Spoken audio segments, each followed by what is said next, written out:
Howdy doody everyone, hope you're doing well. Today is Friday the 23rd of May 2025. About 6 days ago I left Fuerteventura. I left Gran Tara Hall and I sailed up to Rubicon Marina in Lanzarote. And 4 days ago I left there and I'm sailing back home to Dingle. If you've been following me, you know my self-steering broke 3 or 4 hours after leaving Rubicon Marina, and I have it fixed but I'm not using it. I'm sailing along with a quite cheap tiller, bungee cords and that, so going really well. I'm really enjoying it and great training for the GGR. You can see the tiller working away here. I have bungee cords tied to pull up for the weather helm. And the more I wrap around it, the more strain that comes on, the more it pulls up. And it's perfectly balanced. So the stronger the wind gets, the more I wind it around the tiller and the more pressure it puts on. I have never tacked, but the boat did bear away twice. And this was because I had too many turns around the tiller and the bungee cord pulled it up. The first time was when I sailed under Madeira to fix my self-steering. And the second time was a few hours after I had come around the west side of Madeira and I was sailing up and the wind went light and it bore away. But I would cop it straight away. You'd be below and all of a sudden the boat stops bouncing into the winds and gets a smoother motion and it's all working. Like I'm inside in the boat here sitting down and it's bouncing along and that. Whereas when you're sailing downwind, the motion is much smoother. I have heavier bungee cord, but it wouldn't work as well. And I'd like to thank Rob, who sells Volkswagen vans and that in Les Abdelon, for all his kindness and help. Before the start of the Golden Globe race in 22, he didn't just help me, he helped a lot of other Golden Globe race sailors. And it was he actually gave me this lovely red bungee cord. Sailing without self-steering is very good for confidence. As I said before, I sailed 1,500 miles in the Golden Globe race in 22 without self-steering, and if I do the 2,000 sailing home without self-steering, that would be transatlantic, just using the sails and the bungee cord and sheet of tiller to balance the sails. So that would be very good for my confidence. Sleep is also interesting. During the Golden Globe race I would sleep for 20 minutes normally and get up and check things and sleep for another 20 and get up again and check things. Out here, because I'm not racing, I would try and sleep an hour at a time, and I'm in very stable winds anyway, so it's fine. I have alarms that'll wake me up if a ship comes along. It's an AIS alarm and it works really well, fantastic. So I'm not really getting up to check safety. The alarms will wake me up from that. I'm getting up to check and see has the wind changed and things. Then there's the food. Food is actually really easy.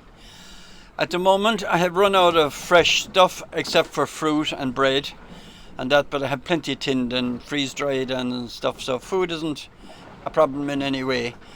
It's just to keep it interesting. I like chili and spices and that. So today I'm having potatoes and I have actually a pack of rashers left, so I still have food. And so I bought 4 burgers and a pack of rashers and some bread in Playa Blanca beside Rubicon Marina, and I have plenty of food. Some of it is a surprise because I bought Spanish tin food in Gran Tara Hall and I'm not quite sure what's in some of it, but I know it'll be fine. Food for the Golden Globe race is the same. You're bringing 9 months of food, but it's no bother to work it out. I brought way too much food the last time. There's a huge variety now of all different kinds of tinned food and freeze-dried food. I would bring mostly tinned, just enough freeze-dried to use up the rainwater that I harvest. For the Golden Globe race I bring about 430 litres of water. We're not allowed water makers, but I also bring other liquids like long life milk. I'm going to bring about a tin of beer a week, fruit juice, all different kinds of liquids to make up other liquids. You drink about 2 litres a day, so I'll have plenty of fluids. I forgot to mention potatoes. Potatoes are fantastic food. You can cook them in salt water, whereas pasta and rice need a lot of water for cooking. Then there is the why. Why enter the Golden Globe race? Jesus, I often wonder why, but I'm delighted I did. The first Golden Globe race took place in 1968. 9 entered, 1 finished, Sir Robert Knox Johnson. He's a friend of mine now. His advantage is to enter the race, you meet the most interesting characters. Don McIntyre of McIntyre Adventures organised the second race on the 50th anniversary of the first, using the same principle and rules and equipment that was there in 1968. For me, this makes the race affordable. Well, almost affordable, but I'm there. I cashed in my old age pension, any other monies I had, and here I am, happy out to be a part of it.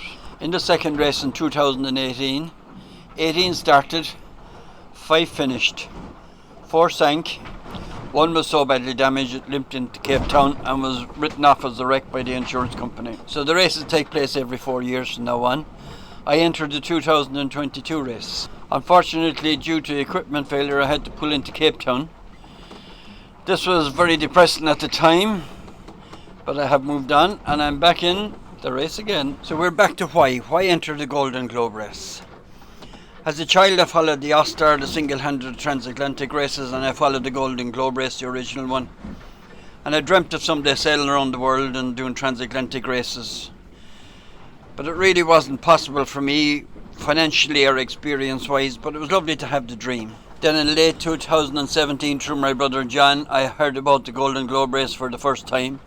And once I started to look into it, pretty quickly I was down the rabbit hole. My family were more or less reared at this time, so with my wife's blessing, we went looking for boats. The looking for the boats was a great part of the journey. I really enjoyed studying all the different types of boats that were in the race. But eventually I chose the Saltram Saga 36 and I'm delighted I did. It's a really good, sea-kind, heavy displacement boat. The rules of the race say small boats with long keels. This is a fine, deep, long keel. So I'm delighted with my choice. And it really has surpassed my expectations. There was a huge learning curve involved in preparing the boat for the Golden Globe race. So many things I didn't know about and that, but learning is interesting and is always good. Rigging, you could just have an hour on rigging alone, so I'll come back to rigging at a later stage. Sails are interesting. I was way out of my depth of this as well, but lucky enough I emailed 3 international companies and 3 Irish companies, and one stood out by a mile with great advice and were so helpful in so many ways. This is Rolly Tasker Sails. As well as the great help and advice, they gave me a great deal on my sails. They're really affordable and really top quality. The order for 4 new sails has just been finalised and they're gone into production. A new Genoa, a new Sol and Stay, a new staysail and a new mainsail. And to make it better, Michael Flynn of the FLI Group, it's a global company in Waterford, have come on board again to help me with the purchase of my sails. So thank you so much, Michael Flynn, and thank you so much, Rolly Tasker Sails. There are changes to my sails, nothing really major, but I don't really want to give it away yet. The details will come out before the start of the race. Your sails are your engine, so I'm looking forward to getting the new sails and trying them out, and I will have the best sails in the race. So it's back to the big question. Why enter the Golden Globe race? In the 22 race, and I was one of the participants, 16 started, 3 finished and 3 sank. Between all the Golden Globe races, 45 different people have started. Only 9 have finished. I believe Tommy broke his back in the 18 race and was lucky to get back into his boat and survive. Donald Crowhurst committed suicide in the 1968 race, and a while after that race, Nigel Tetley committed suicide, who was also in the 18 race. For these and other reasons, it has become known as the Voyage for Madmen, or the Race for Madmen. There are way better supports there now, but it's still very important to survive and arrive and get home safely. These facts are not helping with my decision to enter. I really find it very difficult to figure out why. I'm delighted I did, and the fantastic people I meet along the way. It is a special thing to enter this race, and I'm privileged to be able. I suppose one main reason is I want to try and win. I'm going to try my best to win. If you enter a race, that's what it's kind of all about.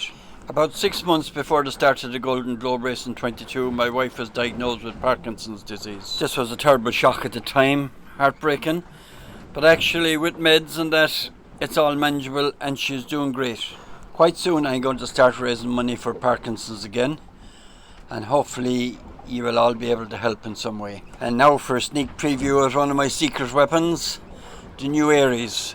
Made with all the bells and whistles, never been one made as good as it before. All brass bushings, state of the art, everything about it. It'll be coming to Ireland soon if it's not there already, so when I get home I'll have it. So this is going to help me out a lot. Yeehaw! I've just finished the budget to get me to the start of the race, and I came in at 68,000. With money in the bank and sales from the raffle tickets, I hope to bring it down to just under 40,000. So if you're interested in being able to sell raffle tickets or buy raffle tickets, please let me know. This large painting by Honora O'Neill is first prize, and there'll be many other prizes on the night. So also, if you'd like your branding on the boat inside or outside of that, please let me know. You'll find contact details on petlawless.com or petlawless.irish. So thank you very much for watching this, and love to all. Bye.